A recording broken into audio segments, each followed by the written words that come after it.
कांग्रेस में कोई दो गुट नहीं है। कांग्रेस की तरफ पूरा देश देख रहा है। कांग्रेस का एक एक कार्यकर्ता राहुल गांधी, सोनिया गांधी, अशोक गहलोत जी के आह्वान पर मोदी सरकार के जुल्म के खिलाफ लड़ने और मरने के लिए तैयार है। बीजेपी के कुछ नेता मिस्टर अनुराग ठाकुर अभी डायलॉगबाजी कर रहे थे। मिस्टर अनुराग ठाकुर, जवाब दो आटे, दाल और चावल पर टैक्स लगाने का। दही और छाछ पर, गाँव में छाछ फ्री में मिलती है, जो छाछ फ्री में मिलती है उसके ऊपर टैक्स लगा दिया। आटे और नमक पर अंग्रेजों ने टैक्स लगाया था, या फिर उसके बाद मोदी सरकार ने टैक्स लगाया है। राहुल गांधी सड़कों पर निकले लड़ने के लिए, भारत जोड़ो यात्रा के नाम से यात्रा कर रहे हैं कि महंगाई, गरीबी, जुल्म किसी भी कीमत पर बर्दाश्त नहीं करेंगे। जो हालात क्रिएट हुए हैं उसमें राजस्थान एक परिवार है कांग्रेस का। डेमोक्रेसी में हर एमएलए को अपनी बात कहने का हक है। सोनिया गांधी जी, राहुल गांधी जी, अशोक गहलोत जी पार्टी के नेता है। यदि एमएलए इकट्ठे हो गए संसदीय कार्य मंत्री के घर पर और इकट्ठे होकर कोई बात कह दी तो कोई गुनाह नहीं किया। यही एमएलए इकट्ठे होकर होटल में पार्टी नेतृत्व के आह्वान पर, सोनिया गांधी जी के आह्वान पर अजय माकन जी के साथ बैठकर और सरकार को बचा रहे थे, तब बीजेपी अटैचियां लेकर घूम रही थी।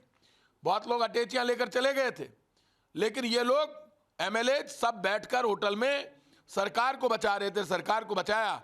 इसलिए सोनिया गांधी जी, राहुल गांधी जी, अशोक गहलोत जी का कोई विरोध नहीं है।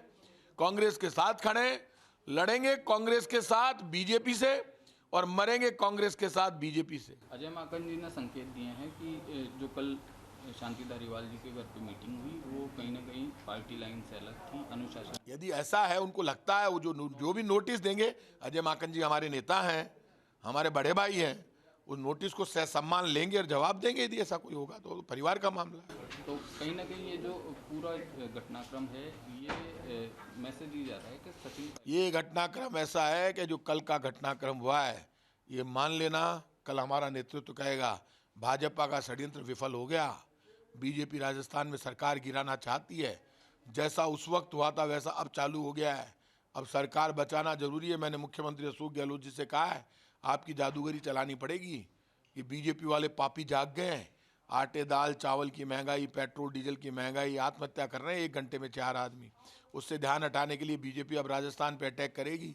महाराष्ट्र में एक साथ ले गए और तोड़ दिया। उद्धव ठाकरे फैमिली का कितना रुतबा है, डरते थे लोग, उनको तोड़ दिया बीजेपी वालों ने। कितना बड़ा पाप किया। तो यहाँ तो तैयारी बैठी है बीजेपी।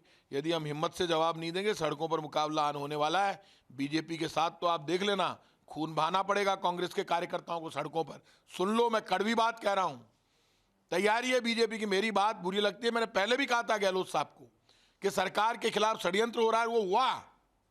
गहलोत साहब ने देखा। वो तो इस आदमी की हिम्मत है कि 70 से ज्यादा उम्र हो गई और पोस्ट कोविड में चल रहे हैं, फिर भी इस आदमी ने हिम्मत करके उस वक्त रात को 4-4 बजे तक जग के, मुझे तो आश्चर्य, ये आदमी लड़ा कैसे हमारे साथ उस वक्त जवान बनकर। और ये बड़ी हिम्मत दिखाई इन्होंने। और मैं बता दूंगा आपको, इन्हीं सड़कों पर ईडी, इनकम टैक्स, सीबीआई उतरने वाली है राजस्थान की सड़कों पर। अरे कहाँ, हमको तो notice ED, income tax, CBI के आते ही रहे हैं, उनका भी जवाब देते हैं, परिवार के नोटिस का भी दे देंगे। नोटिस से कोई टेंशन है क्या? लेकिन अब ईडी, इनकम टैक्स, सीबीआई के नोटिस आने चालू हो गए। इनकम टैक्स ने राजेंद्र यादव के घर पे रेड की है, मंत्री के घर पे। अब ये घुसेंगे यहाँ पर सड़कों पर। कांग्रेस कार्यकर्ता को लड़ना पड़ेगा। फिर प्रताप सिंह खाचरियावास उतरेगा, सड़कों पर बराबर का मुकाबला करेंगे। बीजेपी लाठी चलाएगी तो लाठी का जवाब देंगे, गोली चलाएगी बीजेपी तो गोली का जवाब देंगे, बीजेपी जुल्म करेगी तो जुल्म का जवाब देंगे, बीजेपी एजेंसियां भेजेगी तो एजेंसी का जवाब देंगे। लेकिन अपने मन की बात कांग्रेस की राजस्थान की सरकार को बचाने के लिए कांग्रेस का एक एक कार्यकर्ता, कांग्रेस का एक एक विधायक, कल भी एक था, आज भी एक है, सोनिया गांधी जी और राहुल गांधी जी के आह्वान पर खून बहा देंगे सड़कों पर जब वो आवाज देंगे। लेकिन डेमोक्रेसी है, डेमोक्रेसी में अचानक एमएलए को पता चलता है मीटिंग हो गई, कोई अफवाह फैलती है तो क्लियर कर दीजिए, परिवार का मामला क्लियर हो जाएगा। लेकिन बीजेपी जो षड्यंत्र कर रही है सरकार गिराने का, उस षड्यंत्र से बचाने के लिए यदि एमएलए इकट्ठे होकर कोई बात कह रहे हैं तो वो बात सुनी जानी चाहिए।